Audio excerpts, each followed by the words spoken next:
फतेहपुर की उस सुबह का आसमान भारी था। राहुल गांधी का काफिला जैसे जैसे गांव की ओर बढ़ रहा था, हवा में बेचैनी बढ़ती जा रही थी। ये कोई सामान्य राजनीतिक दौरा नहीं था, बल्कि एक ऐसे घर की ओर यात्रा थी जिसके दरवाजे पर अब भी बेटे की मौत की गूंज थी। हरिओम वाल्मीकि रायबरेली के उस दलित युवक की हत्या को अभी कुछ ही दिन हुए थे, जिसकी पीट पीट कर मारा गया, और वो युवक अब आंकड़ों का हिस्सा बन चुका है। लेकिन उसके परिवार के लिए वो अब भी अधूरी सांस था। राहुल गांधी पहुंचे, लेकिन दरवाजा बंद था। परिवार ने पहले ही बयान जारी कर दिया था कि हम किसी भी राजनीतिक दल के नेता से नहीं मिलेंगे, हम सरकार से संतुष्ट हैं। ये बयान जितना सुनने में सामान्य लगा, उतना ही भीतर तक डर और दबाव का एहसास कराता था। प्रशासन ने राहुल गांधी का काफिला रोका, माहौल तनावपूर्ण हो गया। कांग्रेस कार्यकर्ता नारे लगाने लगे और मीडिया के कैमरे लाइव अपडेट देने जुट गए। काफी बातचीत और दबाव के बाद आखिरकार प्रशासन ने राहुल गांधी को परिवार से मिलने की अनुमति दी। वो घर जिसके अंदर डर और बेबसी की गंध थी, जहां दीवारों पर खामोशी लटकी थी। राहुल गांधी अंदर गए, परिवार के सामने बैठे और बोले, मैं परिवार से मिलूं या ना मिलूं, लेकिन न्याय तो मिलना चाहिए। ये वाक्य जैसे उस माहौल में गूंज गया। राहुल ने बताया कि परिवार को धमकाया गया, वीडियो बनवाया गया और उन्हें घर से निकलने नहीं दिया जा रहा है। उन्होंने कहा, ये अपराधी नहीं है, इनके खिलाफ अपराध किया गया है। लड़की बीमार है, ऑपरेशन होना है, लेकिन उन्हें अस्पताल जाने की अनुमति नहीं दी जा रही।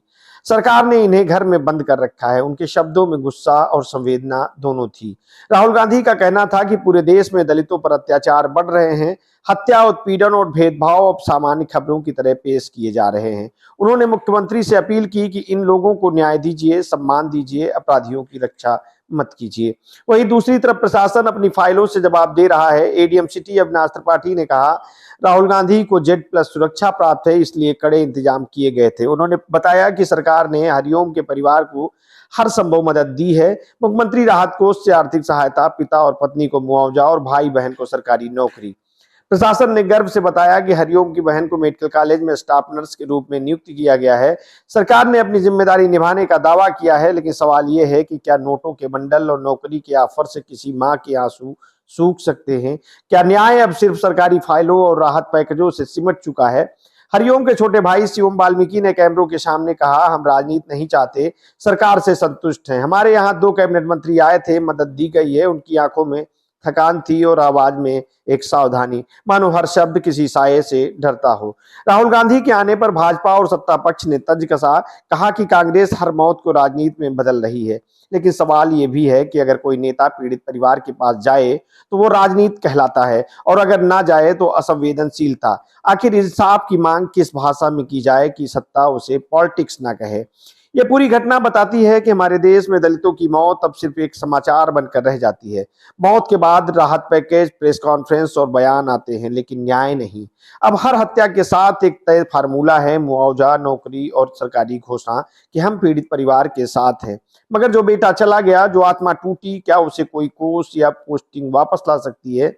हरिओम की मौत के बाद सिर्फ एक परिवार नहीं टूटा, बल्कि एक समाज का भरोसा भी बिखर गया। राहुल गांधी का जाना प्रतीकात्मक हो सकता है, पर उस प्रतीक में आज भी एक सच्चाई है। इस देश में दलित के लिए न्याय मांगना अब एक जोखिम है और चुप रहना एक मजबूरी है। शाम ढलते ढलते राहुल गांधी वहां से लौट गए। मीडिया अपनी कवरेज पूरी कर चुका था, नारे थम चुके थे और भीड़ छंट चुकी थी।